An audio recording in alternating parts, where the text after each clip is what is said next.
નમસ્કાર ખેડૂત મિત્રો, અજય મેણિયા એગ્રીકલ્ચરમાં હું અજય મેણિયા આપનું હાર્દિક સ્વાગત કરું છું. ખેડૂત મિત્રો, આપણો જીરાનો પ્લોટ છે જે અત્યારે રાઈટ 80 દિવસનો થઈ ગયો છે. તમે જોઈ શકો છો, આ એકદમ સ્વચ્છ અને રોગરહિત જીરું છે. કાળી ચરમીના ક્યાંય પણ એક પણ ડાઘ આવેલો નથી આપણે.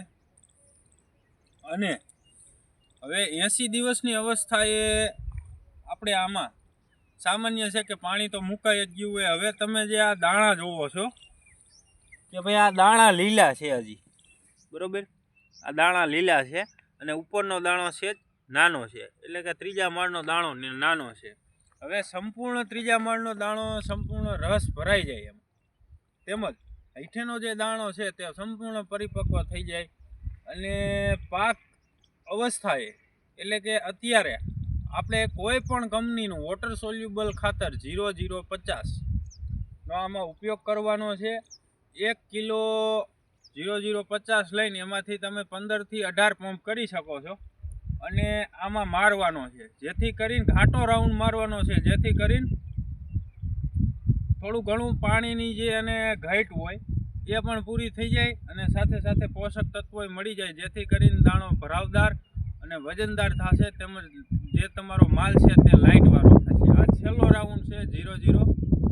તે પછી આપણે કોઈ પણ રાઉન્ડ નથી મારવાના કે કોઈ પણ પિયત થાય એવી કોઈ પણ દવા નથી છાંટવાની. અને આ તમે જોઈ શકો છો, એકને એક ખેતરમાં આપણે બે એક્સપેરિમેન્ટ, એટલે કે આપણે કે બે અખતરા કરેલા છે. આપણી ગુજરાતી ભાષામાં બે અખતરા કરેલા. આ જે જીરું છે તેને આપણે શરૂઆતમાં જે આપણે નિંદામણ નાશક દવાઓ મારેલી નથી, આમાં હાથ નિંદામણ કરેલું છે.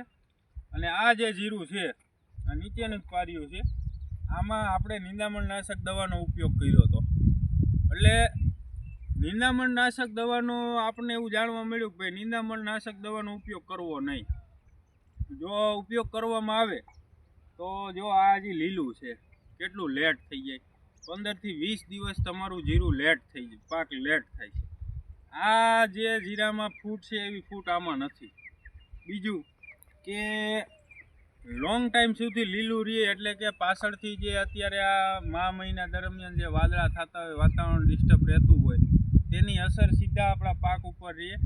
અને આમાં કાળી ચરમી છે કે બીજા અન્ય ખતરનાક જે જીરુંના દુશ્મન છે તે આવવાની ખૂબ શક્યતા રહી. અને આપણે મોંઘા તેના માટે રાઉન્ડ મારતા હોય છે. અને આગતરું જો તમે જીરું વાવેલું હોય અને આ રીતના હોય તો હાથ નિંદામણથી તમે ઉપયોગ કરો તો એકદમ વ્યવસ્થિત તમારો પ્લોટ તૈયાર થાય છે. અને તમે આ જોવો માલ, જોવો ખાલી આમાં,